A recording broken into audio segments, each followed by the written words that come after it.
ሰዎች ደግሞ መጽሐፍ ቅዱስ ስለ ኢየሱስ ክርስቶስ የሚናገረውን ክፍል አይ ኢየሱስ አይደለም የተናገረው ሌሎች ናቸው የተናገሩት እያላችሁ ነበረ ቅድም። ለምሳሌ የዮሐንስ ወንጌል ላይ ሲጠቅስላችሁ አይ ዮሐንስ ነው የተናገረው ኢየሱስ ክርስቶስ እኔ አምላክ ነኝ እኔ ቅድም ልታመጭ ነበር አይደለ? እኔ ጌታ ነኝ ብሏል አይደለ? ኢየሱስ ራሱ ቃል በቃል ብሏል። እኔ ጌታ ነኝ ብሏል። በጣም ልክ እንደዛው እኔ አምላክ ነኝ ብሏል አላለም? ድምፅን ከፍ እኔ አምላክ ነኝ እያለ የቱ ጋር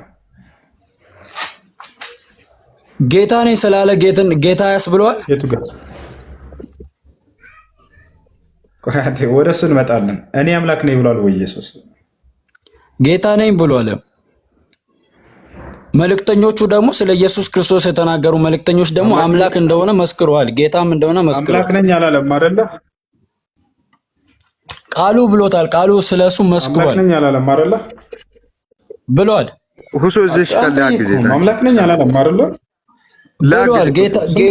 ጌታና አምላክ ልዩነቱ ምንድነው? ጌታ ነኝ አምላክ ነኝ።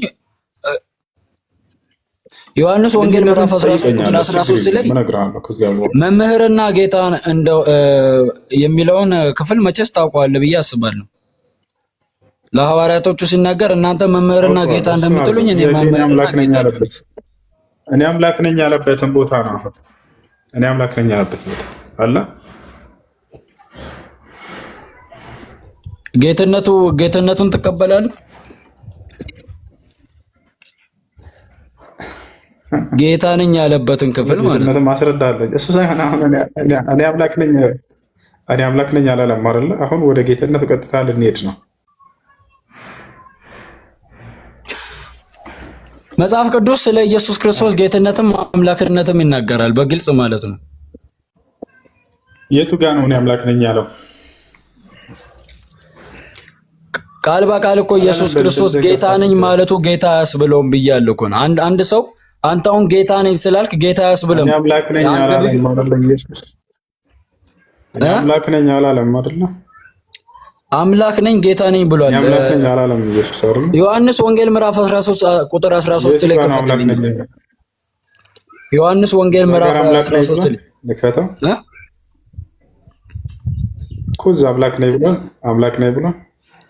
ጌታ ነኝ የሚለውን አሳየው እኮ ጌታ ነኝ የሚለውን እኮ አሳየው። ጌታ ማለት ምን ማለት እንደሆነ ደናግረናል። ጌትነት ራሱ ተደርጎ ነው በመደረግ ነው ያገኘው። እሱን ማሳያለሁ። አምላክ እንዳላለ አምላክ ነኝ እንዳላለ እመንና ጌትነት ራሱ በመደረግ ያገኘው ጌትነት እንደሆነ ላሳየህ ነው። እሺ አንድ ጥያቄ ልጠይቅ። አብ ስለ ኢየሱስ ክርስቶስ የመሰከረው ምስክርነት ትቀበላለህ? አብ ስለ ልጁ የመሰከረው ምስክርነት አለ። ወደሱ እንመጣለን። አምላክ ስለ ልጁ ግን አምላክ ያውቀዋለሁኝ ወደሱ እንሄዳለን አልኩ። አሁን ኢየሱስ ክርስቶስ እኔ አምላክ ነኝ አላለም ብላ እንዲህ ድምፅን ከፍ አድርገህ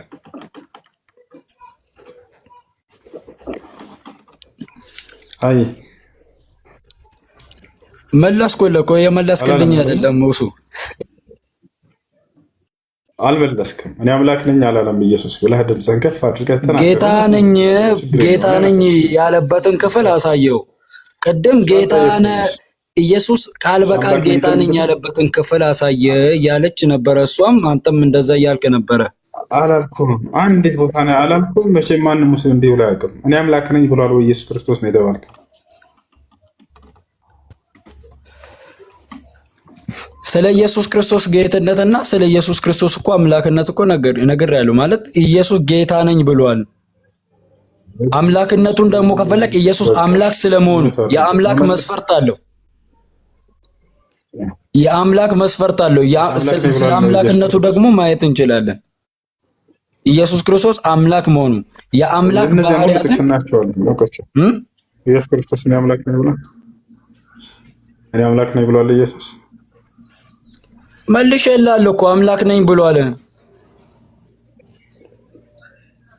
የቱ ጋር ነው አምላክ ነኝ አለው? እሺ ዮሐንስ ወንጌልን እንየው። እሺ ዮሐንስ ወንጌል አምላክ ነኝ ያለበት ቦታ አለ ላውጣውሽ?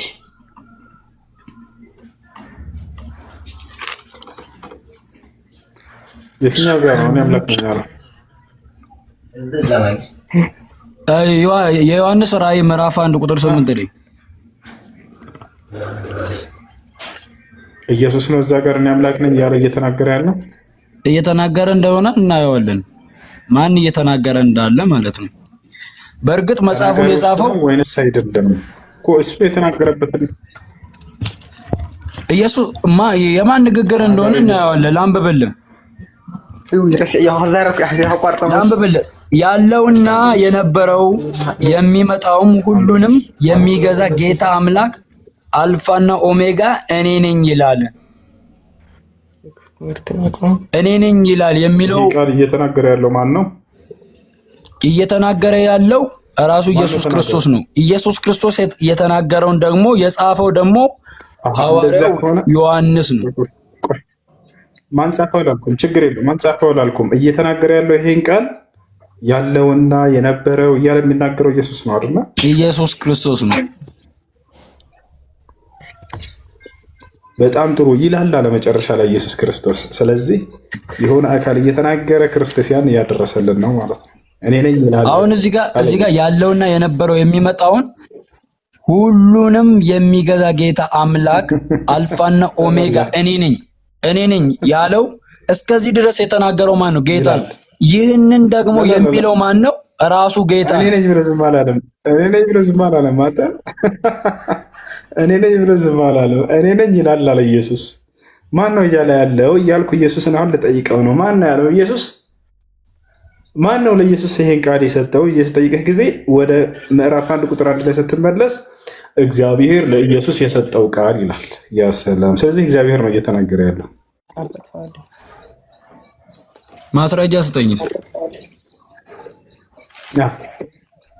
ያው እዛው ላይ ምዕራፍ 1 ቁጥር 1 ላይ ዮሐንስ ራእይ ላይ ተመልከት። ላንብብልህ። ዮሐንስ ራእይ ምዕራፍ 1 ቁጥር 1 ላይ ምን ይላል? ቶሎ ይሆን ዘንድ የሚገባውን ነገር ለባሪያዎቹ ያሳይ ዘንድ እግዚአብሔር ለኢየሱስ ክርስቶስ የሰጠው ቃል ይላል። ማን ነው ለኢየሱስ የሰጠው? እግዚአብሔር።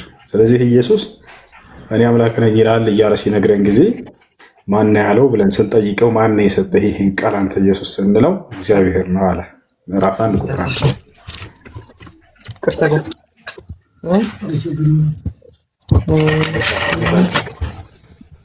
እዛ ክፍል ኢየሱስ ክርስቶስ አይደለም ነው እያልከ ያለው? ስለ ኢየሱስ ክርስቶስ አልተናገረም? አሳየኝ፣ ማስረጃ አሳየኝ ያልክ ያው ቁጥር 1 ላይ ስንሄድ ኢየሱስ ከእግዚአብሔር የተቀበለውን ቃል እየነገረ ነው እኮ። ቁጥር 1 ላይ ቶሎ ይሆን ዘንድ የሚገባውን ነገር ለባሪያዎቹ ያሳይ ዘንድ እግዚአብሔር ለኢየሱስ ክርስቶስ የሰጠው በእርሱም የተገለጠው ይህ ነው ይላል።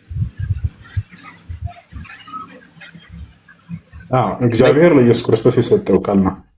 ስለዚህ ክርስቶስ የራሱ ሳይሆን የአምላኩን ቃል እየተናገረ ነው። እኔ ነኝ እኮ ነው እያለ ያለው። እኔ ነኝ የሚለውስ እዚህ ጋር ለምሳሌ ቁጥር ከዚያ በኋላ እኔ ነኝ ብሎ ዝም አላለም። እሺ ቁጥር ዝም አላለም ይላል። እኔ ነኝ ይላል አለ። ቁጥር 6 ላይ ነው። እሺ ለወደደን ከኃጢአታችንም መንግስትም ለወደደን ከኃጢአታችንም ያ ሰላም እዛ ላይ እንደውም ለኢየሱስ አምላክ እንዳለ በደሙ ላጠበን እንዳለ ይናገራል። መንግስትም ለአምላኩና ለአባቱም ካህናት እንድንሆን ላደረገ ለእርሱ ከዘላለም እስከ ዘላለም ድረስ ክብርና ኃይል ይሁን አለ። አሜን አለ። እነሆ ከደመና ጋር ይመጣል። ከደመና ጋር ይመጣል የሚለው ማንን ነው? በረከት ችግር የለውም እሱ ኢየሱስ ነው። አሁን እዚህ ቦታ ላይ ከላይ ያለው ለምን አለፍከው? ቆይ አንዴ። መንግስትም ለአምላኩና ለአባቱም መንግስትም ለአምላኩና ለአባቱም አለ። ለኢየሱስ ክርስቶስ አምላክ ነው አይደል? አባቱ ማለት ነው ኢየሱስ ለአምላኩና ለአባቱም ለአባቱና ለአምላኩ ለኢየሱስ እዚሁ ጥቅስ ላይ ራሱ ላይ ለአምላኩ ይላል። ኢየሱስ ክርስቶስ በሰማይ ያለ ራሱ አምላክ አለው አይደል? ራእይ የመጣው ካረገ በኋላ ነው አይደል? ኢየሱስ ወደ ሰማይ ለዮሐንስ የተገለጠለት በሰማይ ላይ ሆኖ ራሱ አምላክ አለው እኮ የጀማ በምድር ላይ ስለሆነ ነው አምላክ ያለው ላ በሰማይ የሆነ አምላክ እንዳለ ይጠቅሳል ጥቅሱ። አምላክ እንዳለው እየተናገረ ከላይ እንደገና እሱን አምላክ ለማድረግ ጥቅስ መፈልግ ወላሂ ትልቅ እንትን ነው።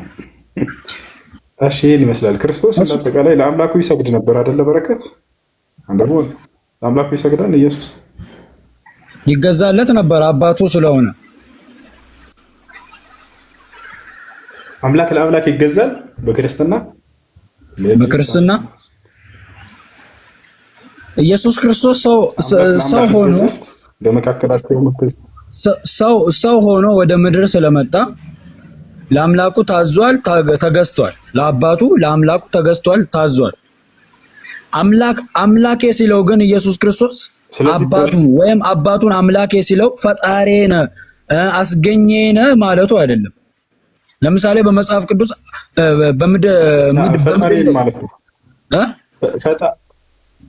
ፈጣሪ ማለት ነው። ፈጣሪ ማለት ነው። ኢየሱስ እግዚአብሔር አብ ደግሞ ልጁን ደግሞ አምላክ ብሎታል። አምላክ ማለት ሲለው የኔ አስገኘኝ ማለቱ አይደለም። አምላክ ሲል ጊዜ ፈጣሪ ነው። አባቴ ሲል ጊዜ ፈጣሪ ለማለት ነው። ትርጓሜ ላሳይህ። ዮሐንስ ወንጌል አንድምታ ላሳይህ። ወደ አባቴ ወደ አባታችሁ ሲል ወደ ፈጣሪያችሁ እያለ ነው። ላሳይህ አውጥቼ ወደ አምላኬ ወደ አምላካችሁ ብሏል። ወደ አምላኬ ወደ አምላካችሁ፣ ወደ ፈጣሪያችሁ እንደዛ አይደለም። ኢየሱስ ቃል በቃል ተናግሯል። ወደ አምላኬ ወደ አምላካችሁ፣ ወደ አባቴ ወደ አባቴ ነን። ያው የዮሐንስ ወንጌል አንድምታ እና ትርጓሜ ምዕራፍ 21 ወደ ወንድሞቼ ሂደሽ ወደ አባቴ ወደ አባታችሁ ከዚያ ምን ይላል? ወደ አንብባት ምን ትላለች? ከመጽሐፍ ቅዱስ አሳየኛ። ከመጽሐፍ ቅዱስ ነው ልታሳየኝ የሚገባው። የመጽሐፍ ቅዱስ ትርጓሜ አምላኬ ማለት ፈጣሪ ማለት እንደሆነ ያው ትርጓሜው ላይ ወደ ፈጣሪያችሁ አድርጋለሁ ብሏል። መጽሐፍ ቅዱስ ላይ እንደዛ አይልም። መጽሐፍ ቅዱስ ላይ ወደ አምላኬ ነው ያለው። ወደ አምላኬ ማለት ነው። ችግር የለውም። አሁን እኛ ከገዛ መጽሐፋቸው ፍቺ ስናመጣላቸው መጽሐፉ ላይ ያንን ስንፈት አላቸው፣ ያንን አንፈልግም ይላሉ። አይ ከአባቶች ፍቺ አምጣ። ያው ከአባቶቻቸው ፍቺ ስናመጣ አይ ከመጽሐፉ አምጣ። እሺ ከመጽሐፉ እንሂድ። ኢየሱስ ክርስቶስ የተፈጠረ እንደሆነ ከመጽሐፍ ቅዱስ ባሳየህ ትቀበላለህ? በረከት አንድም ቦታ እንደዛ የሚገልጽ የለም። ኢየሱስ ክርስቶስ ፈጣሪ መሆኑን አብሽር እና ላሳየህ።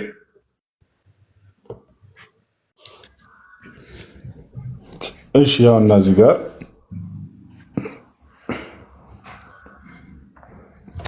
ቁጥር 24 ላይ ተመልከት።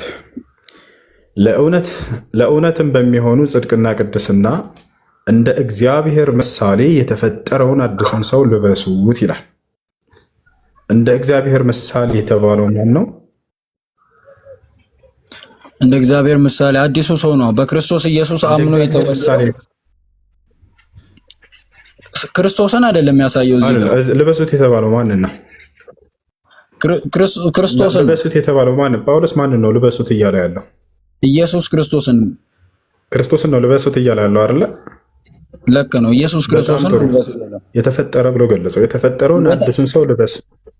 ስለዚህ የተፈጠረውን አዲሱን ሰው ልበሱት፣ አዲሱን ሰው ልበሱት ያለው ኢየሱስ ክርስቶስ ነው። የተፈጠረ ብሎ ገልጾታል። እዚህ ጋር ልበሱት የተባሉት ኢየሱስ ክርስቶስን፣ አዲሱን ሰው ልበሱ የተባሉት በኢየሱስ ክርስቶስ ምስል ወይም ደግሞ ኢየሱስ ክርስቶስን ይመስል ዘንድ የተፈጠረው አዲሱ ሰው ኢየሱስ ክርስቶስን አምኖ ዳግመኛ የተፈጠረው አዲሱን ሰው ነው ልበሱ የተባሉት እንጂ የኢየሱስ ክርስቶስን ፍጡርነቱን አያሳይም። ልበሱት ያለው ኢየሱስ ክርስቶስን ነው። እዚህ ጋር ስለ ኢየሱስ ክርስቶስ አዲሱን ሰው ልበሱት የተባለው ኢየሱስ ክርስቶስን ነው። ላሳይ ከፈለክ ሌላ ጥቅስ ላይ። ስለዚህ ያንን ጳውሎስ ምናሉ የተፈጠረውን የሚለው በክርስቶስ ኢየሱስ አምነው ዳግመኛ የተወለዱትን አዲስ ፍጥረት ይላቸዋል መጽሐፍ ቅዱስ ማለት ነው።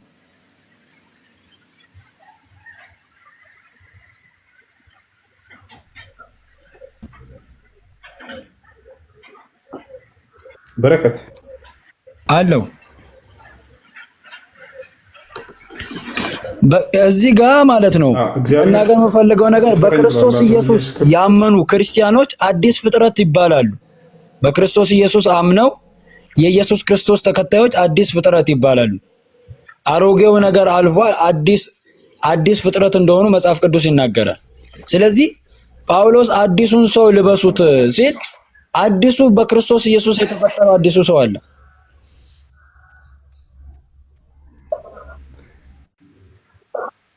ይሰማኛል።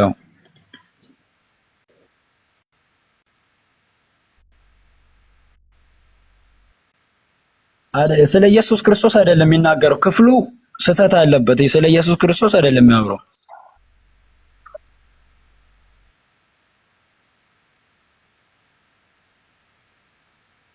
ክርስቶስ አይደለም ክርስቶስ ይላል እዛ ላይ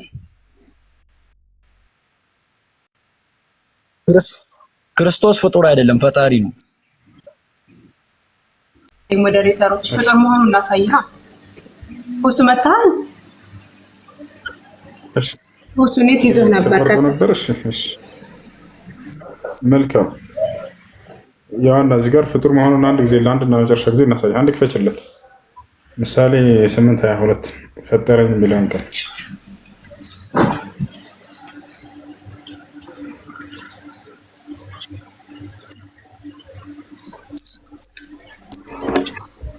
ይታያል። በረከት ይታየኛል። መጽሐፈ ምሳሌ ምዕራፍ 8 ቁጥር 22 ላይ እግዚአብሔር ለስራው የመንገዱ መጀመሪያ አድርጎ ፈጠረኝ ይላል። እዚህ ጋር አባቶች ሲያብራሩት ምን ብለው ያብራራሉ መሰለህ? ፈጠረኝ ያለው ማን ነው ብለህ ስትሄድ በእንትኑ ራሱ እግዚአብሔር ፈጠረና ይላል። ገብቶሃል? ስለዚህ ይሄን ማን ነው እንደዛ ያለው? ለማን ነው የተባለው ስንል የጽድቅ የህይወት ጎዳና እኔ ነኝ፣ በእኔ ካልሆነ በቀር ወደ አብ የሚመጣ ማንም የለም አለ። እዚህ ጋር እንደዚህ ብሎ የሚናገረው ማን ነው? ክርስቶስ ነው አይደለ? ከእኔ በቀር ወደ አብ የሚመጣ የለም ያለው ክርስቶስ ነው። ቴንክ ዩ። ስለዚህ እዚሁ ላይ ምን አለ? የእግዚአብሔር አብ ቃል ይህ አንድ ገዢ ነው። ዳግመኛም እርሱ በነብይ ቃል እግዚአብሔር ፈጠረኝ ለፍጥረቱም ተቀዳሚ አደረገኝ አለ። አየህ፣ እግዚአብሔር ዳግመኛም እርሱ በነብይ ቃል እግዚአብሔር ፈጠረኝ ፍጥረቱም ተቀዳሚ አደረገኝ አለ ብሎ ምሳሌን ኮት ያደርጋልና እዚህ ጋር ፈጠረኝ እያለ ነው ክርስቶስ። ምን ትላለህ? ሃይማኖት አበው ያብራራው አባታችሁ እንደዛ ብሎ ነው። እኔ መጽሐፍ ቅዱስ ፈጠረኝ ስልሽ አሁን እዚህ ጋር እኔ አንደኛ ፕሮቴስታንት ነኝ። መጽሐፈው የጠቀሽልኝ ምሳሌ ተቀበለ መጽሐፈ ምሳሌን እቀበላለሁ። በቃ እኮ እዚህ ጋር ይናገራል። ሁሱ ቀጥል። ይቅርታ አወራሁ ለማሳየት ነው የገባው። ቀጥል።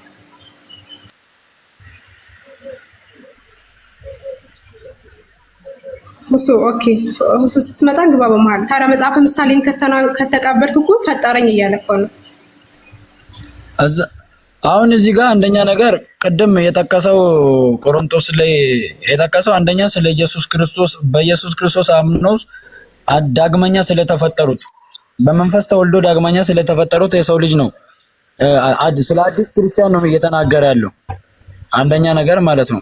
ስለዚህ አዲስን ሰው ልበሱት ያለው ማንን ነው? ኢየሱስን ነው ወይንስ አይደለም?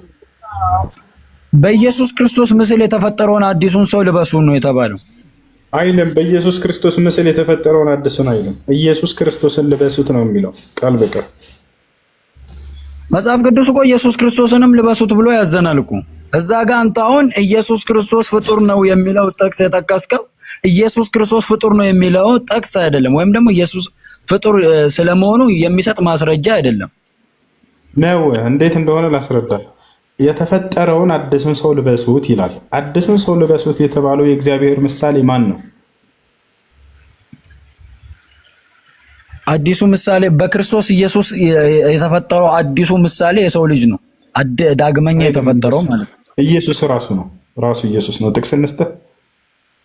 ጥቅስ ስጠኝ እስኪ። አዎ ልበሱት የተባለው ቀጥታ ኢየሱስ ክርስቶስን ነው እንጂ በክርስቶስ የተመሰለው ምናምን ብሎ ይሳሳል። ቀጥታ ኢየሱስ ክርስቶስ መሆኑን ቃል በቃል አሳየኝ። ላሳይህ። እሺ ልበሱት የተባለው ቀጥታ ኢየሱስ ክርስቶስን ነው። አንድ ሮሜ 13:14 ነው ጭለት። እሺ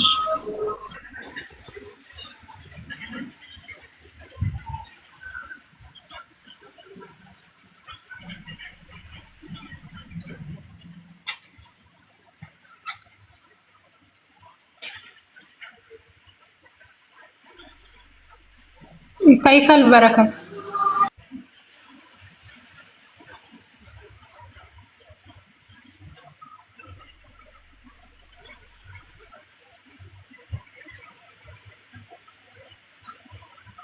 ሁሱ ከፍቻለሁ አይታይም። ያውና ልበሱት የተባለው ቃል በቃል ኢየሱስ ክርስቶስን ነው። ነገር ግን ኢየሱስ ክርስቶስን ልበሱት ይላል። ታዲያ ፍጡር መሆኑን ያስረዳል እዚህ ጋር። ነገር ግን ጌታ ኢየሱስ ክርስቶስን ነገር ያለው እኮ መጀመሪያም ክርስቶስ ኢየሱስን ልበሱት ማለት እርሱን ልበሱት ማለት የተባለበትን አምጣልከኝ ያመጣሁልህ ክርስቶስ ኢየሱስን ልበሱት ነው። ፍጡር መሆኑን ያስረዳል። ኢየሱስ ክርስቶስ ፍጡር መሆኑን እኮ ያስረዳም እዚህ ጋር። አዎ ቅድሙ የተፈጠረውን አዲሱን ሰው ልበሱት አለ ጳውሎስ። የተፈጠረውን የሚለው እዛ ጋር የተፈጠረውን የሚለው በክርስቶስ ኢየሱስ የተፈጠረ አዲስ ፍጥረት አለ ብያለሁ። አይደለም ክርስቶስ የተፈጠረ አዲሱን ሰው አይደለም። ይኸውና ልበሱት የተባለው ማንን ነው? ኢየሱስ ክርስቶስን ነው። ኢየሱስን ልበሱት እንዳለ ጥቅስ አምጣልኛል። ከያ መጣንልህ። ኢየሱስን ልበሱት ይላል ቃል በቃል ጳውሎስ። እሺ እኔም ሁለተኛ ቆሮንቶስ ላይ ያለውን ላሳይ። ኢየሱስ ክርስቶስ አለመሆኑ ማለት ነው። እዛ ላይ ልበሱት የተባለው ኢየሱስ ላይ አይደለም። ኢየሱስ የተፈጠረውን ሰው የሚለው ኢየሱስ ክርስቶስ አለመሆኑ ማለት ነው። የተፈጠረውን ሳይሆን ልበሱት የተባለው ከኢየሱስ ውጭ ሌላ ልበሱት የተባለ አካል ካለ አሳየን፣ ችግር የለም። ልበሱት የተባለው እኮ ኢየሱስ ክርስቶስን ከዚህ ጥቅስም ውጪ ኢየሱስ ክርስቶስን ልበሱት የሚል ብዙ ጥቅስ አለ። እዛ ጋር ደግሞ ኢየሱስ ክርስቶስ ውጭ ሌላ ልበሱት የተባለው አለ። እዚህ ጋር እንደማመጥ የተፈጠረውን የሚለው አዲሱ ውጭ ሌላ አለ ማለት ልበሱት ተብሎ የተገለጸ ከኢየሱስ ክርስቶስ ውጭ ሌላ አካል አለ? የለም። ታዲያሳ እሱን እኮ ነው ኢየሱስን ልበሱት አለ። ያንን ልበሱት የተባለውን የተፈጠረውን ብሎ ጳውሎስ ገለጸ። የተፈጠረውን ሰው ልበሱት አለ ኢየሱስ። ጥቅሶቹ ይለያያሉ። የተፈጠረው የሚለው ደግሞ አዲሱን ሰው ነው። እሱን ልነግርህ ነው። አይደለም ልበሱት የተባለው ላይ ነው ዋናው ቁም ነገር ያለው። ማንን ነው የምንለብሰው ነው? ሄደን ስናይ ኢየሱስን ነው ልበሱት ያለው። ያንን ጳውሎስ ምን አለው? የተፈጠረውን ሰው ልበሱት ብሎ ተናገረ። ማንም በክርስቶስ ቆሮንቶስ ላይ እንዲህ ይላል፣ ማንም በክርስቶስ ቢሆን አዲስ ፍጥረት ነው፣ አሮጌው አልፏል፣ በክርስቶስ ኢየሱስ ያሉት አዲስ ፍጥረት እንደሆኑ ይናገራል። እዚህ ክፍል ላይ ማለት ነው። ጥቅሱን አውጥተህ ማየት ትችላለህ ከፈለግ። በክርስቶስ ኢየሱስ ያሉት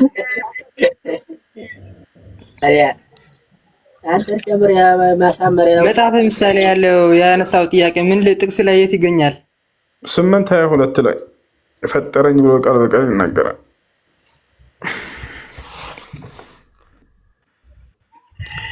እሺ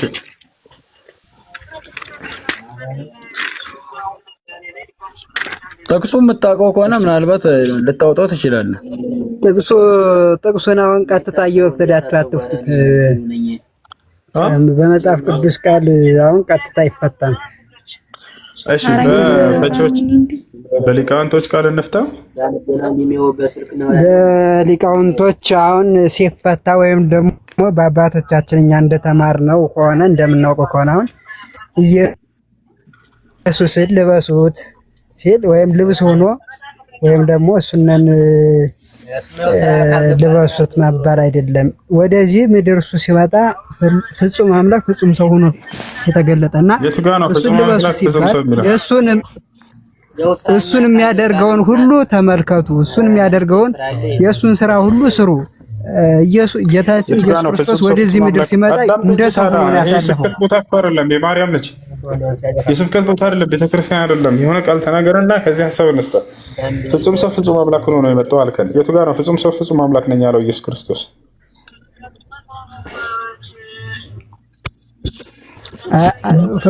የቱ ጋር ሳይሆን አሁን ኢየሱስ ፍጹም አምላክ ነው ፍጹም ሰው የምንልበት ምክንያት አለን። ይሄ ምክንያቱ ምንድነው ብትለኝ፣ ፍጹም ሰው ነው ስንል እንደ ሰው በዚህ ምድር 33 ዓመት ከ3 ወር ተመላልሷል። የሰውን ስራ ሁሉ ሲሰራ ኑሮ በስጋ ሞተ፣ በመለኮት ያው ሆኖ ተነሳ ስንል ደግሞ አምላክነቱን ፍጹም ትምህርታችን ሳይሆን የምትነግረኝ የማርያም ልጅ ትምህርታችሁን ሳይሆን የምትነግረኝ የክርስቶስ የተናገረበትን ነው። ፍጹም ሰው ፍጹም አምላክ ነኝ ያለው የቱ ጋር ነው? እኔ እስከማውቀው ድረስ ኢየሱስ ክርስቶስ እኔ ሰው ነኝ ነው ያለው። ዮሐንስ ወንጌል ምዕራፍ 8 ቁጥር 40 ላይ እኔ ሰው ነኝ ይላል። እኔ አምላክ ነኝ ሲል ግን ሰምቼው አላውቅምና ነው። የቱ ጋር ነው እኔ አምላክ ነኝ ብሎ ያስተማረው ኢየሱስ? አንተ የገጠር ስራ የሚታይ ግን እኮ ነው ቀድመው ነበር። አሁን እኮ እኔ አምላክ ነኝ ያለያልኩ ምን አልከኝ? መጽሐፍ ምሳሌ ላይ ተናገርኸው ቆርጠህ ነው የተናገርኸው። ከመጀመሪያ እስከ አንብበው እስኪ ከ20 ቁጥር ጀምረህ አንብብ። ከ20 ቁጥር ጀምረህ አንብብ። ላምብልህ አዳምጠኝ፣ ላምብልህ። እኔ በጽድቅ መንገድ እሄዳለሁ፣ በፍርድም ጎዳና መካከል ለሚወስዱኝ ርስት እወርሳለሁ ዘንድ ቤት መዛግብቶቻቸውን አሞላ ዘንድ እግዚአብሔር የመንገዱ መጀመሪያ አደረገኝ፣ በቅድሞ ስራው መጀመሪያ ከጥንቱ ከዘላለም ጀምሮ ተሸምሆ ምድር ከመፈጠሯ አስቀድሞ። እሺ ከእግዚአብሔር ከምድር ከመፍጠሩ በፊት ከእግዚአብሔር ውጭ ሌላ ነበረ? ጨርሰው ፈጠረኝ የሚለውን አንብብ እንጂ ታዲያ። እሺ ጨርስና መልስልኝና ሄዳለሁ። አንባለሁ እኮ ሊመልስልህ ነው። ታች ራሱ ኢየሱስ ክርስቶስ ፍጡር ነው ይል ነው ቃል በቃል ሄዳ ስማኝ። እግዚአብሔር ዓለምን ከመፍጠር ነበር። ስማኝ፣ ዓለምን ከመፍጠር በፊት ሌላ ፍጡር ነበር ከእግዚአብሔር ውጭ? ንገረኝ። አዎ ፍጡር ነበር፣ ኢየሱስ የሚባል ፍጡር። ያው ሊነግርህ ነው። ሄዳ እሺ ነበረ፣ ሌላ ነበረ። አንብባው ፍጡሩን ለማን እንደተፈጠረ ሊነግርህ ነው። ታች አንብባው። አትዋሽ። ከምድር ከመፍጠር ሌላ አንብብ ጨርሰው። ችግር የለውም። እሺ እቀጥላለሁ። ከጥንቱ ከዘላለም ጀምሮ ተሸሙ ምድር ከመፈጠሩ አስቀድሞ ቀላያት ገና ሳይኖሩ እኔ ተወለድሁ። ቀላያት ሳይኖሩ ተወለድሁ። የውሃ ምንጮች ገና ሳይፈልቁ ተራሮች ገና ሳይመሰረቱ ከኮረብታዎች በፊት እኔ ተወለድሁ። ምድሪቱን እና ሜዳውን ገና ሳይፈጥር የመጀመሪያውን የዓለም አፈር 22 ላይ 27 ደርሻለሁ። 22 እግዚአብሔር የመንገዱ መጀመሪያ አደረገኝ፣ በቅድመ ስራው መጀመሪያ ፈጠረኝ ማለት ነው አይደለ? አስገኝ ማለት ነው። ፈጠረኝ እያለ ነው ኢየሱስ። የስራው መጀመሪያ አደረገኝ። ስማኝ፣ የመጀመሪያ ሲል አስገኝ ማለት ነው። ለምሳሌ አስገኝ ሲል ቀድሞ ሳይሆን በምሳሌ ልንገር። ስማኝ፣ እሱን አይደለ የመጀመሪያ ማለት አይደለም የጠየቁት። የመጀመሪያ ማለት አልጠየኩም። የስራው መጀመሪያ ያደረገኝ ሲል ፈጠረኝ እያለ ነው አይደል? አስገኝ ማለት ነው። አስገኘኝ ማለት ነው። የዕብራይስጥ ክፈትልና አንድ ጊዜ ወይ የእንግሊዝኛ ትልቁ ላይ አድርገህ ትከፍታለህ ወይስ ትከፍታለህ? ቋንቋ ላይ ምንድነው? በአረብ ብቻ ስለሆነ በእናንተ በእኛ እኮ ፈጠረኝ ይላል። እኔ ፍጡር ነኝ ያለውን አሳየው። ይሱ እኔ ፍጡር ነኝ ያለበትን ቦታ አሳየን እስኪ። ፈጠረኝ ይላል። አሳየን። ቆይ ዝም በለው ተው፣ አንተ ዝም በለው። አንድ ጊዜ ሚዩት አድርግ ራስህ። ቆይ አንድ ጊዜ አሳየን። ፍጡር ነኝ የሚለውን አሳየን። ፍጹም አምላክ ብለን ነው የምናምነው እኛ። ፍጹም ሰው ፍጹም አምላክ ያሳየንና ከዛኛው እንጠይቃለን። አንዴ አትደረብ እስኪ። አንተ ምን ሆነህ ነው? ቆይ አንድ ሳይጨርስ ፍጹም ሰው ፍጹም አምላክ ነው ብለህ ነው የምታምነው። ስለዚህ ፍጹም ሰው ነው። ላሳይ ችግር የለውም። ፍጡር ነው ሌላ በጌታ ስም እኮ ፍጡር ነው ኢየሱስ ወይስ አይደለም? በሰውነቱ አምላክ ነው። አምላክ ወልደ አምላክ ነው። በሰውነቱ ሰውነቱ ፍጡር ነው አይደለም? ከተዋህደ በኋላ በሰውነቱ በምናምን የሚባል ነገር የለም። ከተዋህደ በኋላ አንድ አምላክ ነው፣ አይለያይም። ፍጡር ነው ወይስ አይደለም? ኢየሱስ እየነገርኩ ነው። ስጋ ከመዋሃድ በፊት ፍጡር ነበር፣ ከተዋህደ በኋላ ግን አምላክ ነው። ስጋውን አምላክ ነው ከተዋህደው በኋላ ከተዋህደ በኋላ አምላክ ነው። የባህሪ አምላክ ነው። አብ አምላክ ነው አይደል? አምላክ ነው።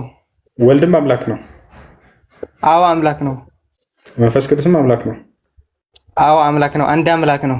ከድንግል ማርያም ከተወለደ በኋላ ደግሞ ስጋውም አምላክ ነው። ነገርኩ እኮ ከስጋው አራተኛ አይደለም። ስጋና መለኮት በሰውነቱ ሙላት ነበር እንደሚል ፍጹም አምላክ ነው እኮ። አንተ በሰውነት ውስጥ አንተ መለኮት አለ የለም? በእኔ ሰውነት እኔ አምላክ ነኝ እንዴ? በአንተ ሰውነት ውስጥ መለኮት አለ የለም? አምላክ ነኝ እንዴ? መለኮት የማን ነው? እስኪ ንገረኝ። አምላክ አለ የለም? አንተ አትቀይርም። ቅያሪ ማን ጥያቄ አትቀይርም። በእኔ ላይ የእግዚአብሔር ቅዱስ መንፈስ አለልኝ። በጥምቀት አግኝቻለሁ። እንዲያደርብኝም በሙሉ እንዲሆንልኝም እጸልያለሁ። ስለዚህ በአንተ ውስጥ መለኮት አለ አይደለ? በስጋ ውስጥ ወይንስ የለም? መለኮት እንዴት የአምላክ ሆነ? እንዴት በእኔ ላይ መለኮት ይኖራል? ስለዚህ መለኮት የሌለበት ስፍራ አለ ማለት ነው። ለምሳሌ በአንተ ውስጥ የለም። በእኔ እኮ ነው ያልኩህ እንጂ መለኮትማ በሁሉ ሙሉ ነው። ስለዚህ በአንተም አካል ውስጥ መለኮት አለ ማለት ነው አይደል? እየሰማህ ነው። በአንተም አካል ውስጥ መለኮት አለ አይደል? መለኮት መኖር ጥቅሙ ምንድን ነው? ንገረኝ እስኪ። ስለ ጥቅሙ በኋላ እናወራ ነው። በአንተ አካል ውስጥ መለኮት አለ የለም? በኢየሱስ አካል ውስጥ መለኮት አለ ብለህ አምላክ ልታደርገው ስለሄድክ ስጋውን በአንተ ስጋ ውስጥ መለኮት አለ የለም? ስለ ጥቅሙ ከማውራት በፊት ትርጉም ማወቅ አለብን። መለኮትስ ምንድን ነው? ለማለት ነው። ባጭሩ ጥያቄ በአንተ ስጋ ውስጥ መለኮት አለ የለም? ተው እንሱ ስለ መለኮት ከመናገራችን በፊት መለኮት ምንድን ነው? በአንተ ስጋ ውስጥ መለኮት አለ የለም? መለኮት በዓለም ሁሉ ሙሉ ነው።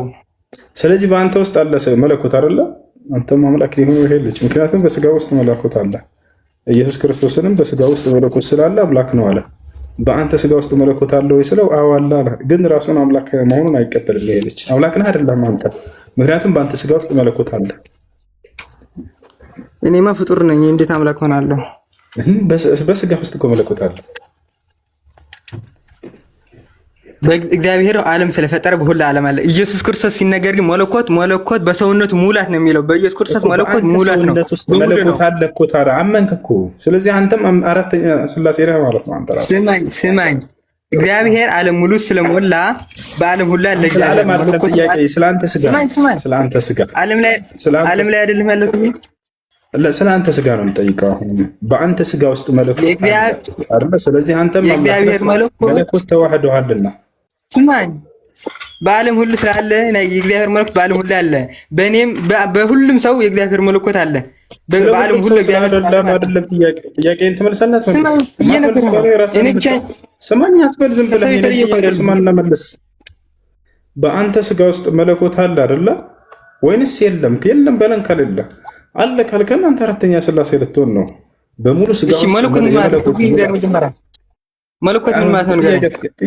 በፍጹም ጥያቄ አትቀይርም። መለኮት አለ በስጋ ውስጥ አለ። መለኮትን ሳታውቅ ስለ መለኮት ልታወራ አትችልም።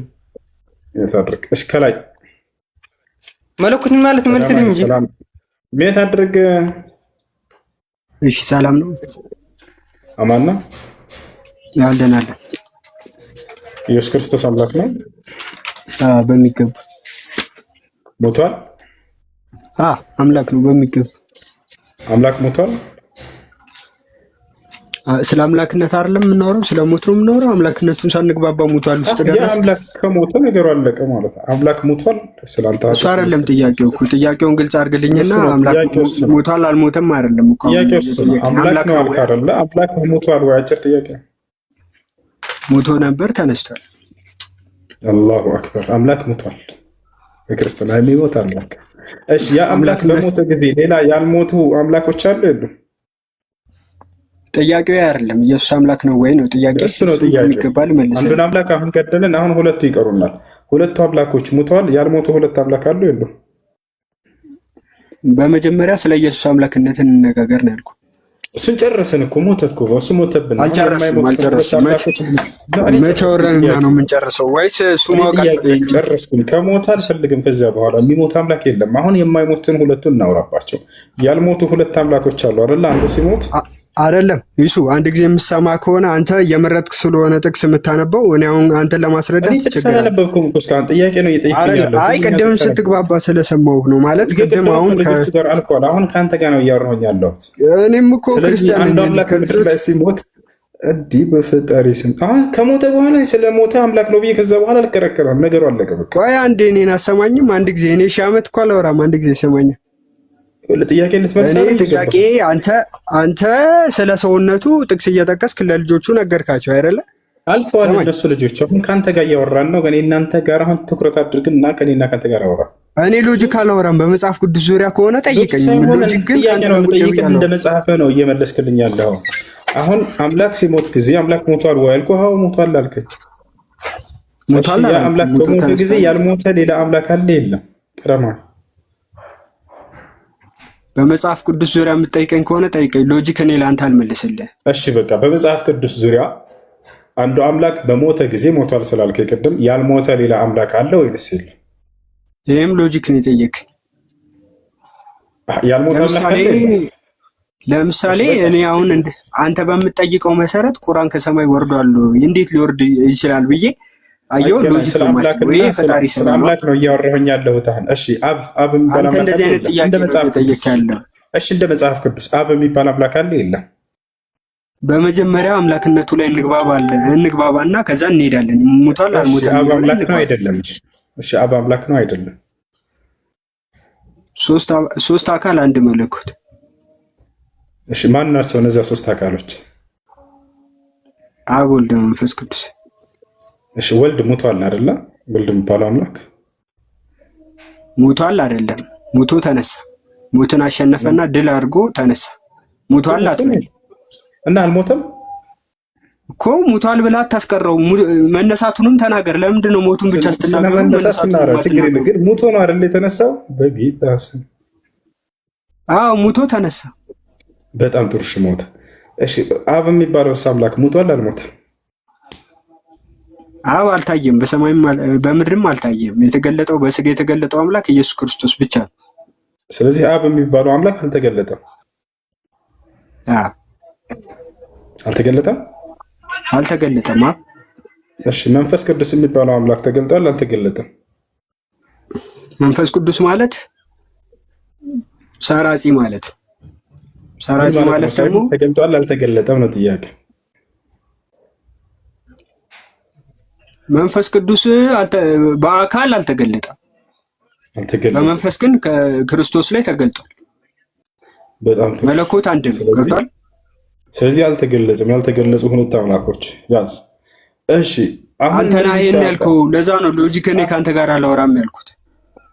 አንተ ራስህ የመለስክልኝ እኮ ነው አብ የሚባለው አምላክ። ስለዚህ የሞተ አንድ አምላክ አለ ወልድ የሚባል፣ ያልሞቱ ደግሞ ሁለት አምላኮች አሉ አይደለ? ወልድና አብና መንፈስ ቅዱስ የሚባሉት አልሞቱም አይደለ? ቀደም በሶስት አንድ መለኮት በሶስት አካል ይገለጻል ካልኩህ አንድ ጊዜ ትሰማኛለህ? አንድ መለኮት በሶስት አካል ይገለጻል ካልኩህ አንድ ጊዜ ሰማኝ ወይ አውራ። እሺ እኔ ዝም ልበል? ሚውት ላድርግና እሺ አውራ በቃ አውራ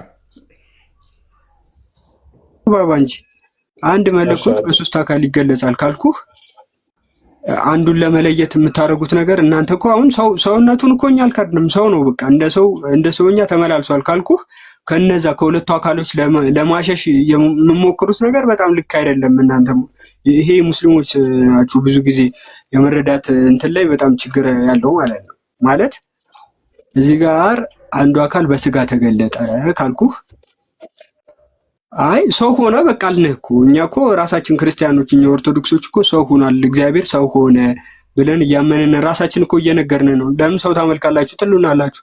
እኛ ራሳችን ሰው ነው፣ ሰው ግን መለኮት ተዋህዷል ካልንህ በቂ አይደለም? አሁን ላውራ ትፈቅድልኛለህ? አውራ፣ ችግር የለም። ስለዚህ ሶስቱም አምላክ ናቸው አይደለ? አብም አምላክ ነው፣ ወልድም አምላክ ነው፣ መንፈስ ቅዱስም አምላክ ነው አለ። አንዱ አምላክ ተገልጧል አለ። ሁለቱ አምላክ አልተገለጡም ማለት ነው። አብና መንፈስ ቅዱስ አልተገለጡም፣ ያልተገለጡ አምላኮች።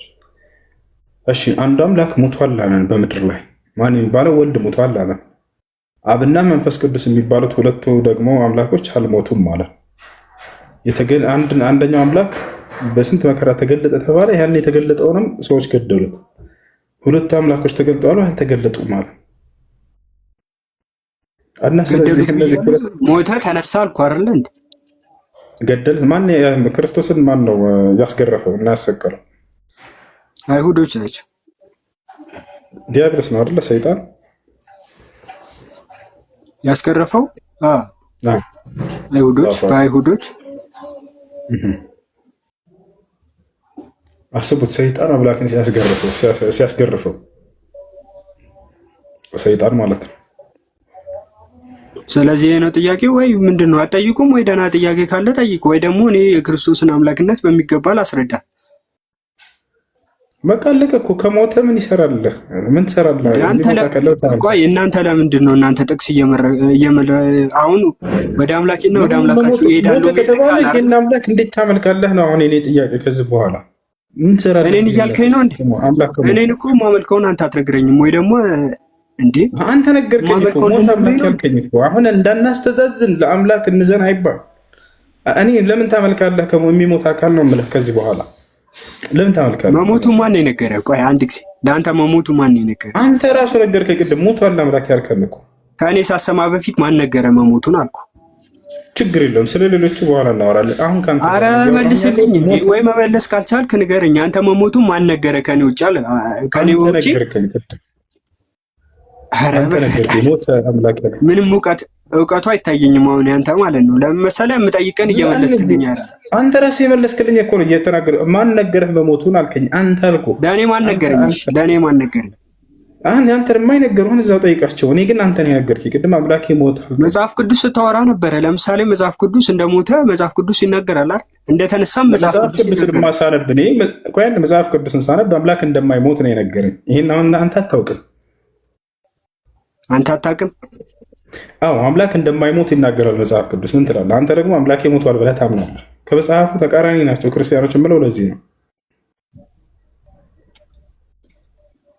እኔ አምላክ ሞትን ድል እንዳደረገ እስካሳየው ታምናለህ?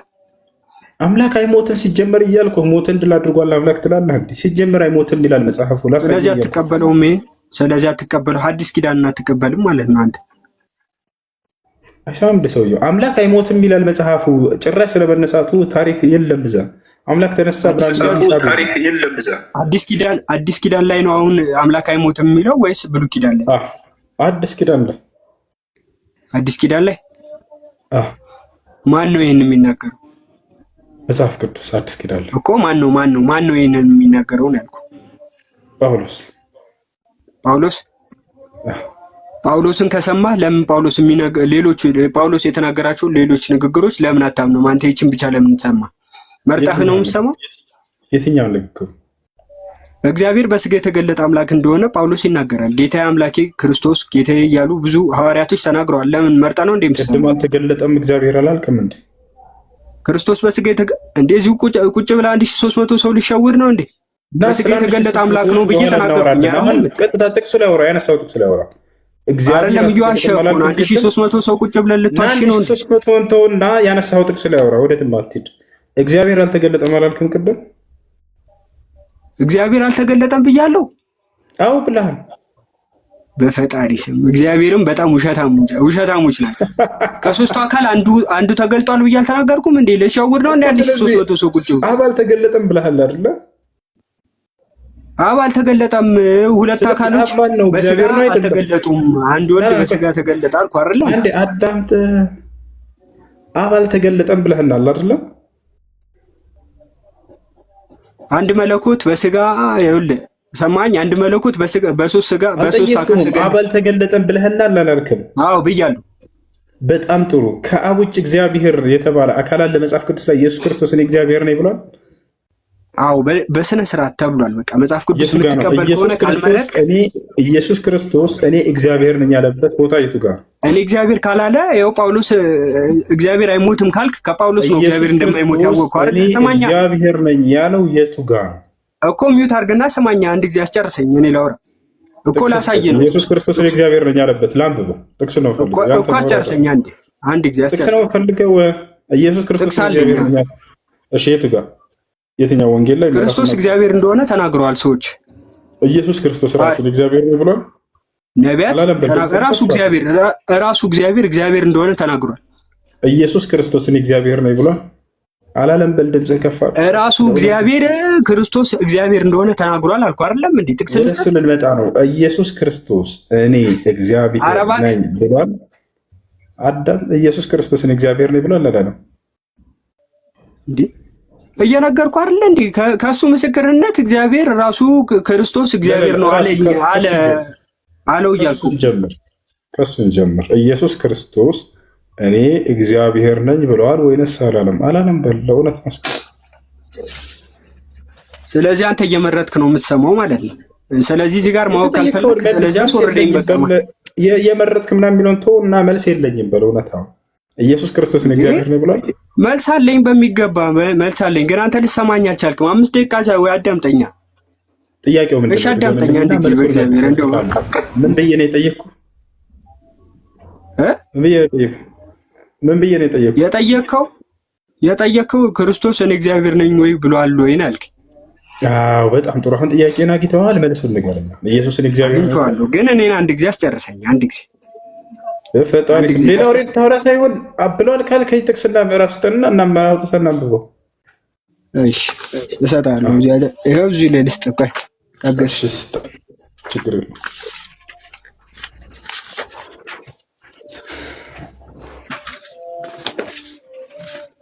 ትለጥፍልኛለህ። እሱ ላይ ትከፍትልኛለህ። እናነበዋለን። ኤልያስ ይመችሃል? ይመቸኛል። ትለጥፍልኛለህ። እግዚአብሔር ነኝ ያለበትን የኢየሱስ ክርስቶስን ንግግር ስታ እኔ እግዚአብሔር ነኝ ሳይሆን በቃ አምላክነቱን ከነገርኩ እግዚአብሔር መሆኑን እኮ አንተ ለምን ተረክበና የለም አሁን ቅድም አምላክነቱን ከነገርኩ አይበቃም እንዴ?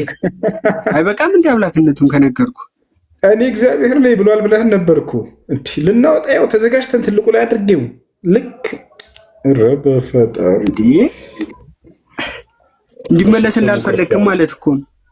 ስሙ ስንቶ ኢየሱስ ክርስቶስ የትኛውም ስፍራ ላይ እኔ እግዚአብሔር ነኝ በአላህ ስም ላለሁ እንዲህ አላለም፣ አላስተማረም። ግን እግዚአብሔር ነው ብለው የተለያዩ ጥቅሶችን እየለቃቀሙ ወስደው እግዚአብሔር ነው ብለዋል ክርስቲያኖች። እርሱ ግን እግዚአብሔር ነኝ ብለዋል ወይ? በፍጹም አላለም። ክፈትልኝ ላሳይ። እኔ እግዚአብሔር ነኝ ያለበት ቦታ እኮ ክፈትልኝ ላሳይ እኮ። የቱ ጋር ክፈትላት? ትንቢተ ኢሳያስ ክፈትልኝ።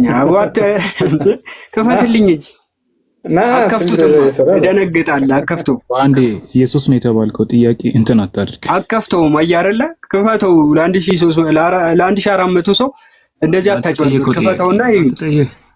ሁለተኛ እንዲህ አይነት ቃላቶችን አትጠቀም። ይኸውልህ ምንም አውቀህ ሳይሆን ነው ለእነሱ ክብር ብዬ ነው እስካሁን ያቆየው። አታጭበረብርም። አቅም ስለሌለህ ነው እንጂ የትም ማምጣት እንደማትችል ለመጨረሻ ጊዜ ላስተናግዳ። አንብበው ጥቅሱን ምን ይላል እኮ። ጥቅሱን ለጥፍና 1400 ሰው ይህ አንብብ። እየሰማንህ ነው። የቱ ጋር ነው ያለው? አንብብልን ለመጨረሻ ጊዜ። እኔ ህዝብ ካላየው እንደውም ለአንተ አልነግርህም። ጦጣ ፊልም ትሰራለህ። ህዝብ ካላየው ትኩረቱ እዛ ቁጥር እየቆጠረ ነው። ስንት ሰው ገባ እያለ ለታሪክ ነው። ለመጀመሪያ ጊዜ እንዲህ አይነት ቁጥር ያለው ቤት ሲገባ ማለት ነው። እኔ አልታየኝም ቁጥሩ ራሱ ዝም ብሎ ደጋግሞ ነገረኝ።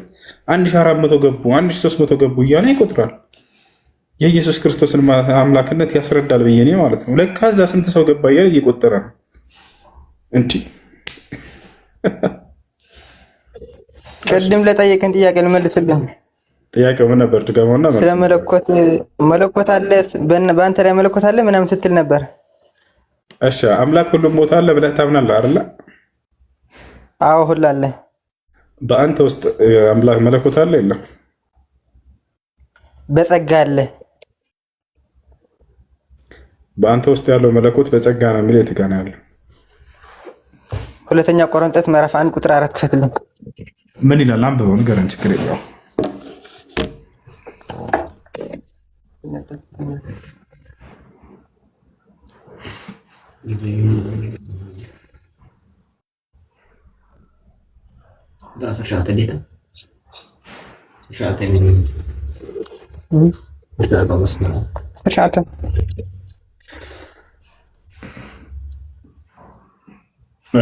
እየገለጠው ነው። አንብበው ንገረን። እየሰማንህ ነው።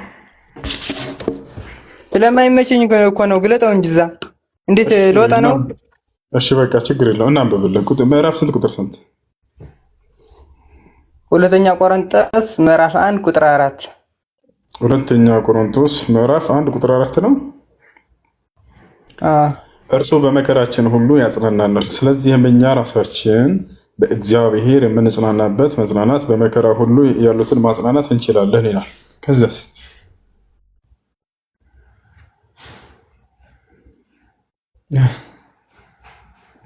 አባቴ ቆይ እስኪ እኔ ላይ እንደና ያለው ላስተካክለው። እስኪ ሌላ ከሆነ ሌላ መጽሐፍ ቅዱስልኝ። አይሽ እሺ። መቅዲ ጥያቄ አለሽ? መቅዲ አለሽ? አዎ በጣም ብዙ ጥያቄ። እሺ ጥያቄሽ ምንድን ነው? ቆይ አንዴ ይቀጥል መጣ። እሺ ማሂ ሰላም፣ እንዴት ነሽ?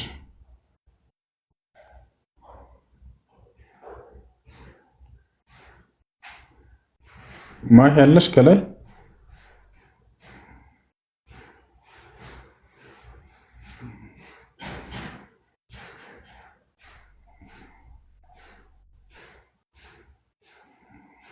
እሺ ማሂ የለሽም? እሺ መቅዲ ጥያቄሽ ምንድን ነው?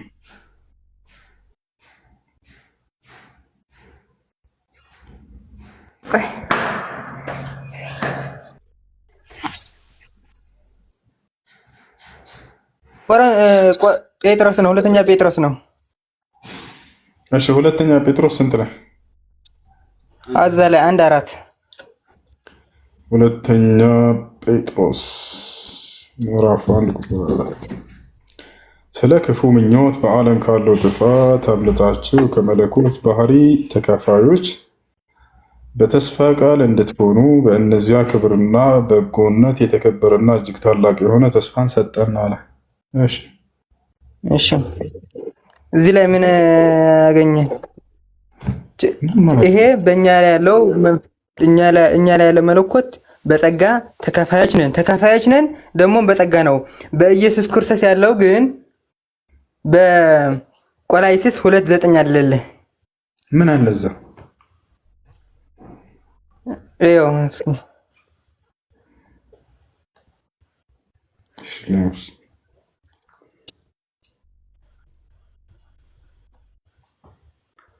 ቆላስይስ ምዕራፍ ቁጥር ስንት? 2:9 በእርሱ የመለኮት ሙላት ሁሉ በሰውነት ተገልጦ ይኖራል አለ። እሺ አዎ የመለኮት ሙላት በእኛ ያለው ግን በጸጋ ተካፋዮች ነን ደግሞ በጸጋ ነው። በአንተ ውስጥ ራሱ የመለኮት ሙላት አለ። ኧረ እስኪ ያሳየኝ መለኮት በእኔ ላይ እንዳለ አሳየኝ። እሺ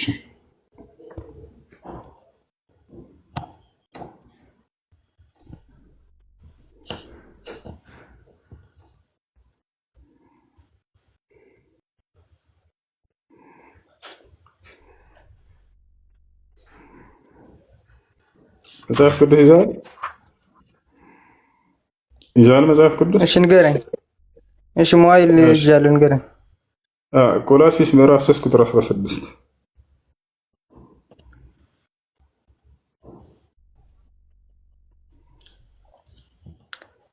እሺ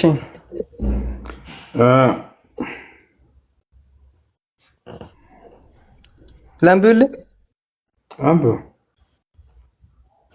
የእግዚአብሔር ቃል በሙላት ይኖርባችሁ፣ በጥበብ ሁሉ እርስ በርሳችሁ አስተምሩና ገስጹ፣ በመዝሙርና በዝማሬ በመንፈሳዊ ቅኔ በጸጋው በልባችሁ ለእግዚአብሔር ዘምሩ። እነዚህ ላይ በግልጽ እየተናገረ እኮ ነው። መጀመሪያ በእኛ ላይ የሚለው የእግዚአብሔር ቃል ነው። ደግሞም በመጨረሻው ላይ ምን የሚለው በጸጋው ነው የሚለው። ደግሞ የእግዚአብሔር ቃል ማን ነው? የእግዚአብሔር ቃል መጽሐፍ ቅዱስ ኢየሱስ አይደለም? ለኢየሱስ ክርስቶስ ሲነገር ለመጽሐፍም ይነገራል። መጽሐፍ እንኳን የእግዚአብሔር ቃል ነው። ስለዚህ የእግዚአብሔር ቃል አምላክ ነው ብለህ ታምናለህ አይደል? ስማ ከሶስት አካላት አንዱ አካል ኢየሱስ ክርስቶስ የእግዚአብሔር ቃል ነው። አዎ በመጽሐፍ ስንሄድ ደግሞ በዚህ መጽሐፍ ላይ መጽሐፍ ቅዱስ የእግዚአብሔር ቃል ነው አይደል? አዎ የእግዚአብሔር ቃል ነው። ስለዚህ አምላክ ነው መጽሐፍ ቅዱስ አይደለም። ይሄ እኮ በመጽሐፍኛ የጻፈው መጽሐፍ ነው። የእግዚአብሔር ቃል አይደል እንደ መጽሐፍ ቅዱስ? እና የእግዚአብሔር ቃል ቢሆን እኮ እኛን እኮ ያጻፍነው ሰው ነው የጻፈው አይደለም። ጥያቄው ይሄ ቃል መጽሐፍ ቅዱስ የእግዚአብሔር ቃል ነው አይደል? የእግዚአብሔር ቃል አምላክ ነው ብለህ ግግም ብለሃል። ስለዚህ በአንተ ላይ የእግዚአብሔር ቃል ከሶስት አካላት በአካላዊ ቃል ነው። የእግዚአብሔር ቃል አካላዊ ቃል ብለን ነው ምናምን የቱ ጋር ያለው በትምህርታችን። እሱንማ አሁን በአዋል ብዙ መጽሐፍ ስላልያዝኩ አንተ አቋላም አካላዊ ቃል የሚል የለም መጽሐፍ ቅዱስ ላይ። ለምን ታሻለህ? መጽሐፍ ቅዱስ ብቻ ተሪ ነው። ኩኩር ኦርቶዶክስ ነኝ። እሺ ከፈለክ አምጣ። አካላዊ ቃል የሚል ከየት ነው ያመጣው?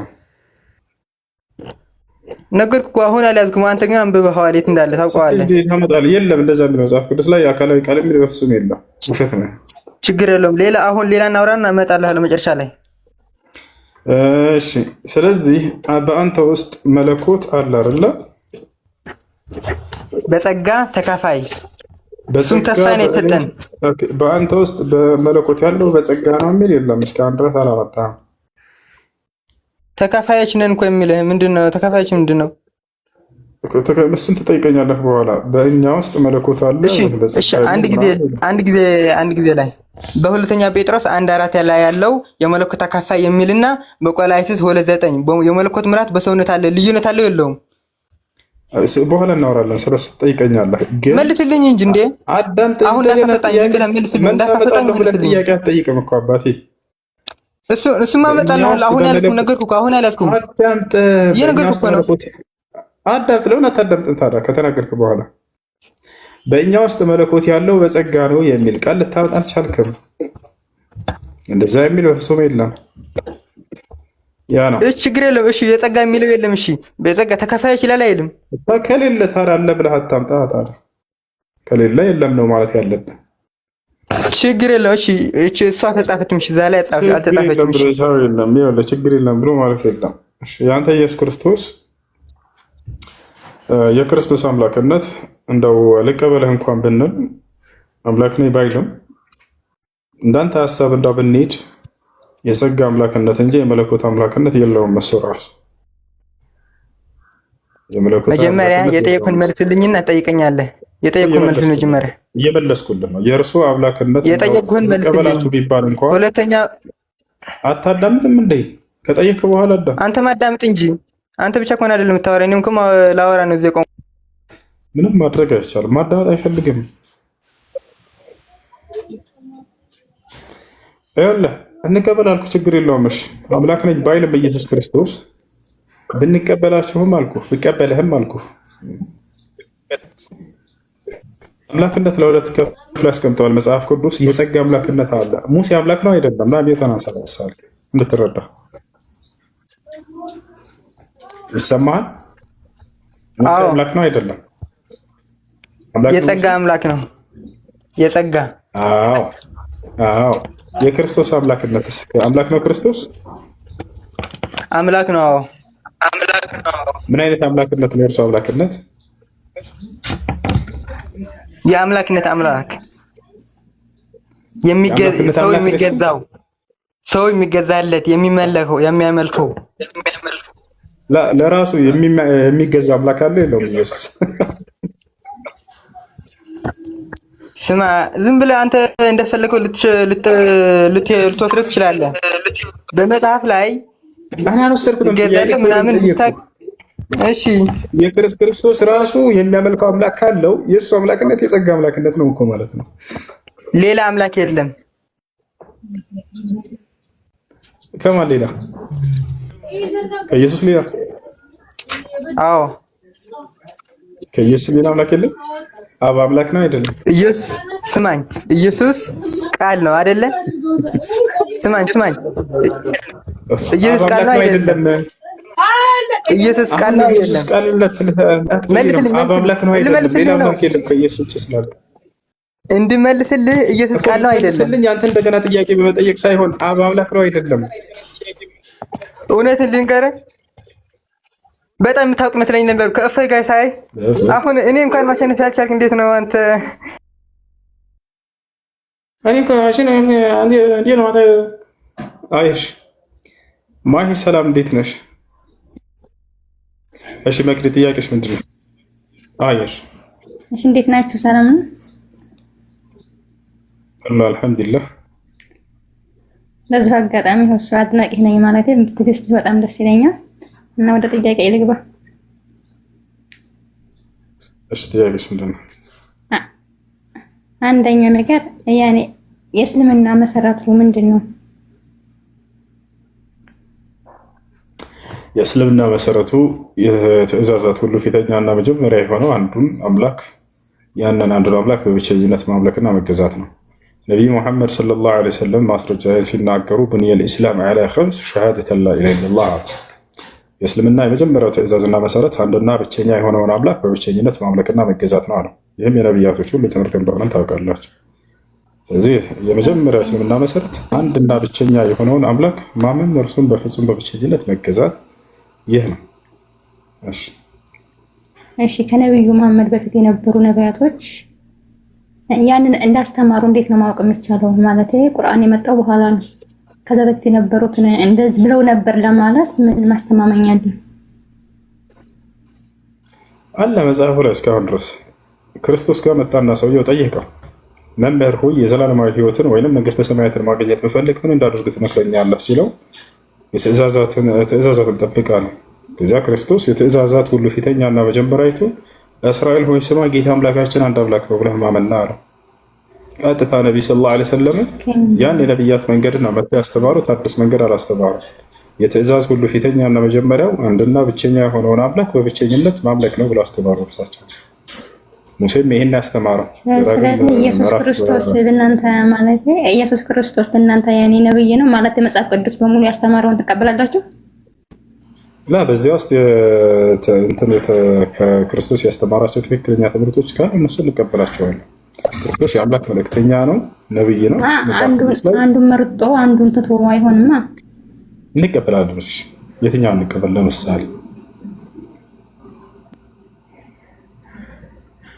ለምሳሌ የኔ ኢየሱስ ክርስቶስ ነብይ ነው ካለን ኢየሱስ ክርስቶስ ደግሞ የመጨረሻውም የመጀመሪያው ምን ነው ብሏል። ስለዚህ ነብዩ መሐመድ ሊመጣ አይችልም።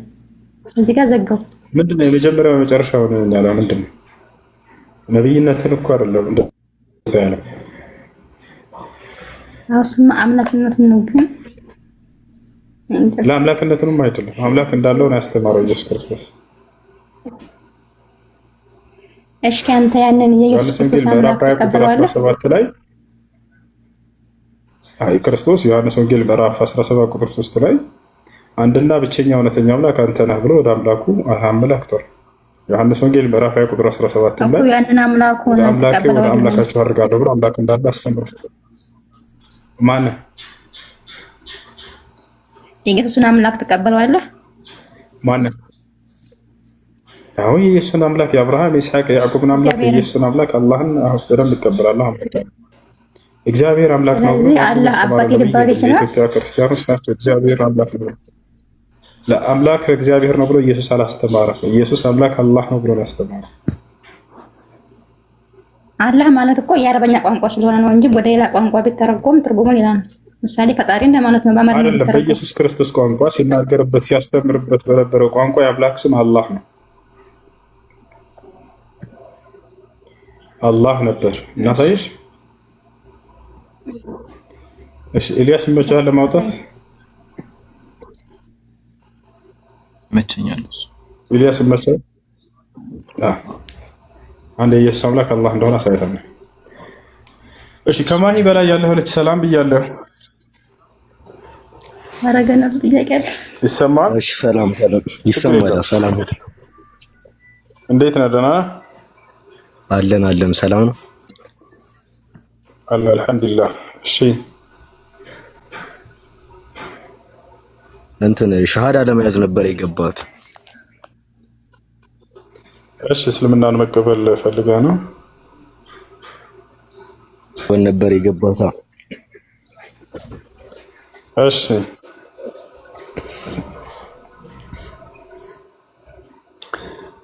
ሸሃዳ እናስይዝህ።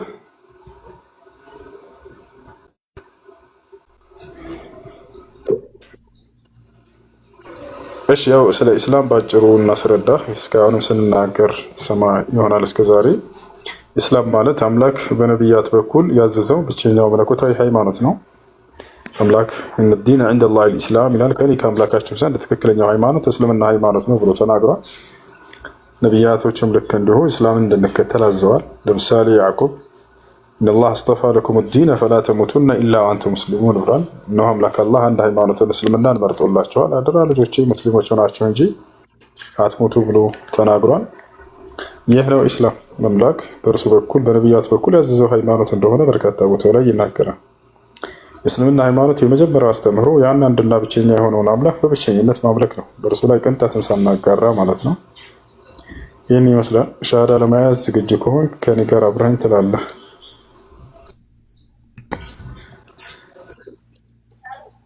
አዎ እኔ የምለውን እየደገምክ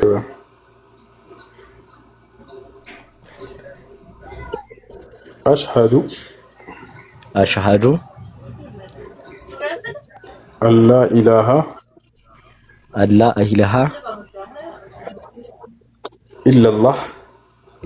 ኢለላህ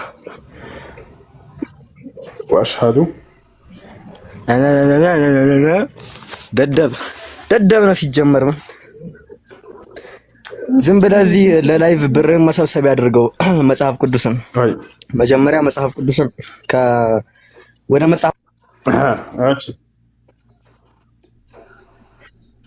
ለምን አወረድከው? ሰሚር እንዳታወርደው። ይጨርስ።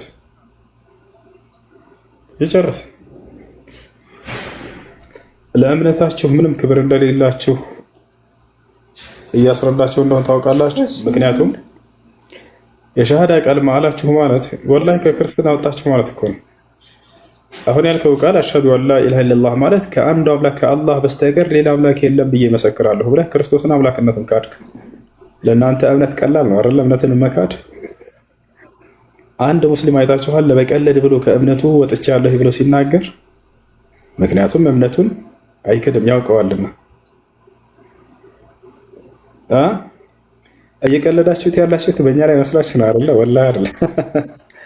በራስህ ህይወት ላይ ነው እየቀለድክ ያለው። ስማኝ አንዴ መጽሐፍ ቅዱስንና ቁርአኑን ገንዘብ መሰብሰቢያ አታድርገው። ገንዘብ መሰብሰቢያ አታድርግ። እዚህ ላይ ቁጭ ብለህ ገንዘብ አትሰብስብበት። መጀመሪያ መጽሐፍ ቅዱስ ከማንበብ በፊት ቁርአንን አንብበህ ጨርስ። እሺ አሁን ነገር አዳምጥ። እሺ አዳምጥ። ኢየሱስ ክርስቶስ አምላክ እስካሁን እየሰማሁ ነበር። ከታች የገቡትን ሰዎች ይበላ ነበርና ማስረጃ ላሳየህ ነው። ስማኝ፣ እስካሁን ከታች በሴት ገንዘብ ነበር እየተቀበለ የሚኖረው እና ማስረጃ ላሳየህ። አንዴ እኔ በማስረጃ ነው ሰዎች ሉቃስ ወንጌል ሉቃስ ወንጌል ምዕራፍ 8 ከቁጥር 3 ላይ አውጣለት። ኢየሱስ ክርስቶስ አምላክ በሴት ገንዘብ ነበር እየከፈለ የሚኖረው። በማስረጃ ላሳየህ ነው። እኔ ያለ ማስረጃ ላወራ፣ ማን ታወራ? ዝም ብለህ እኔ ያለ ማስረጃ ላወራ። ሉቃስ ወንጌል ምዕራፍ 8 ቁጥር 3 ያወጣለት። ቆይ ነው በማስረጃ ላሳየህ። አንድ ጊዜ ለምን ወጣ? ኢየሱስ ክርስቶስ በሴት ገንዘብ እየተቀበለ ሲኖር እንደነበርና ልናሳየህ ነው። ሉቃስ ወንጌል ምዕራፍ 8 ቁጥር 3 ምን ይላል? አንዴ እናንብበው። ቁጥር 3 ላይ የሄድሮስ አዛዥ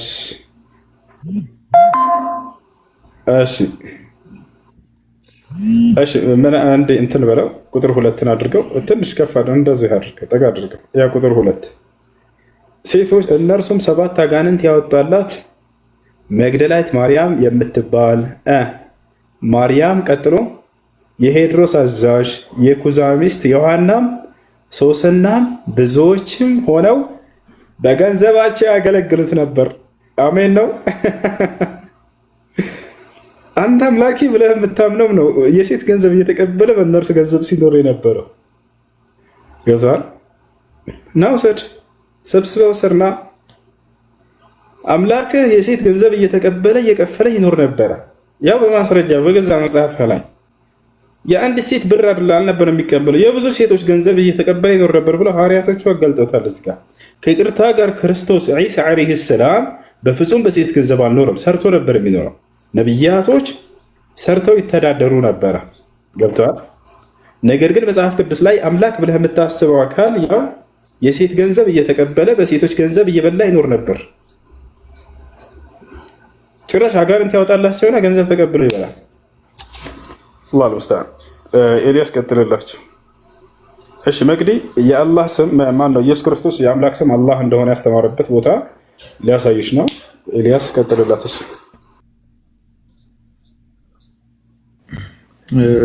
ትና ይሰማሻል መቅዲ?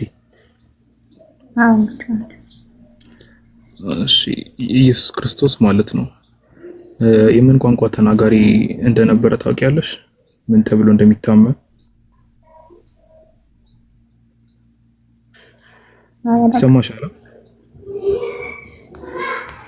ይሰማሻል? ያኔ በሶስት ቋንቋ ነው ተናገረ ምናምን ነው የማውቀው። እኮ አይ የቋንቋው ስም አራማይክ ነው። እሺ እንደሆነ የሚገለጸውና ኢቨን በአራማይክ ማለት ነው ዕብራይስጥ ምናምን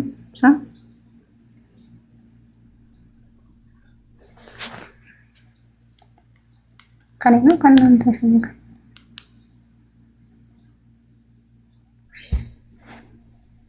እንኳን ብትመለከቹ ዮሐንስ ወንጌል ምዕራፍ 17 ያው ቁጥር 3 ላይ ማለት ነው። አምላካችን አንድ አምላክ አምልኩበት የሚለው ማለት ነው። ባይብል ላይ አይተሻው በአራማይኩ ምን እንደሚል አላህ ብሎ ነው ያስቀመጠው። ኢቭን ባይብል ማለት ነው። እኔ ጋር ቆርጧል። አይታያችሁም እንዴ ቪዲዮ? ከይኖ ካንተ አይሰማም? ይሰማል? ድምጽ ይሰማል ግን ጽሁፍ አይታይም። ይታያል እያሉ እኮ ነው ከስር። ተመልሶ ልግባ የኔ ነው መሰለኝ እኮ አንዴ እስቲ የሆነ ነገር አድርጊ ወይ ወርደሽ ግቢ። ኦኬ አሁን መጣ። የአስራው ዮሐንስ ወንጌል ምዕራፍ 17 ቁጥር 3ን አራማይኩ ነው ብትመለከቱ እንዴ ነው።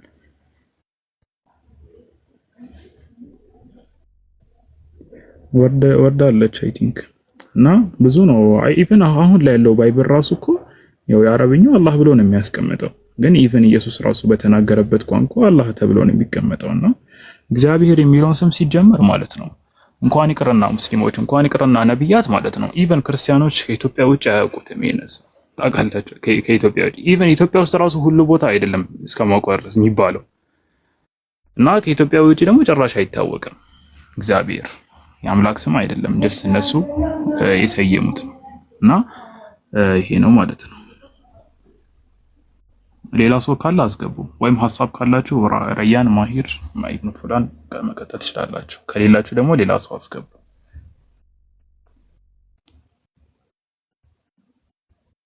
ሞዴሬተሮች አንተና መቅዲም አለች አስገቧት እስከተመቸት።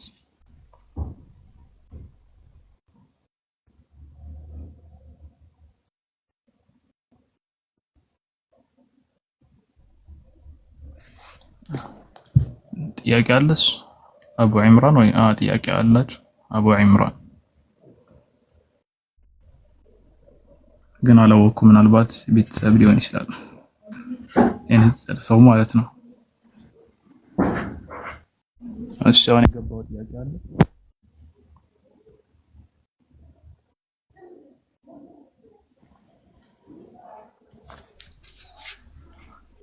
ጥያቄ አለው? እኔ እሰማለሁ። ለምንድን ነው ዝም የምትሉት? ይከበር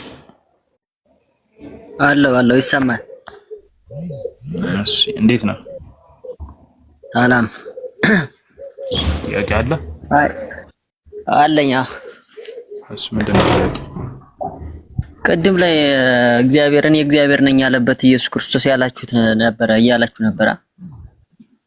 እሺ ኢየሱስ እኔ እግዚአብሔር ነኝ ብሎ ያለበት እሺ ምኑ ጋር ነው ያለው እንደዚህ? ኢሳይያስ 45:5 ላይ ኢየሱስ ነው የተባልከው እኮ አውጣዋ መጀመሪያ እንጂ ላልተጠየቀው አትመልስ ፕሊስ። ኢየሱስ እንደዛ ብሏል ወይ? ብሏል። አውጣው አልኩህ እኮ ኢሳይያስ 45:5 አውጣ። ተረጋጋ እንዴ ለምን ትጫዋለህ? እኛ ቤት መተህ እኮ መጫወት ሲጀምር አግባብም አይደለም።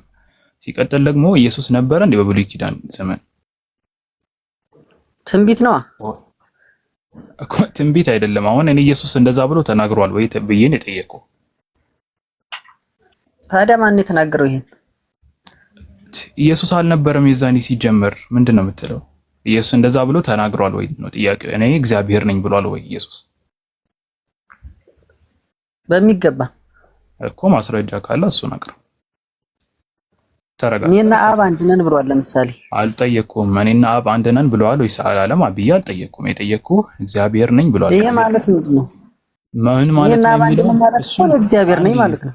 እኔና አብ አንድ ነን ማለት ምን ማለት ነው የሚለውን ራሱ ጋር ስንመጣበት እናወራለን። እሱን አልጠየቅኩም። አሁን እኔ የጠየቅኩህ እኔ እግዚአብሔር ነኝ ብሏል ወይ ነው ባጭሩ።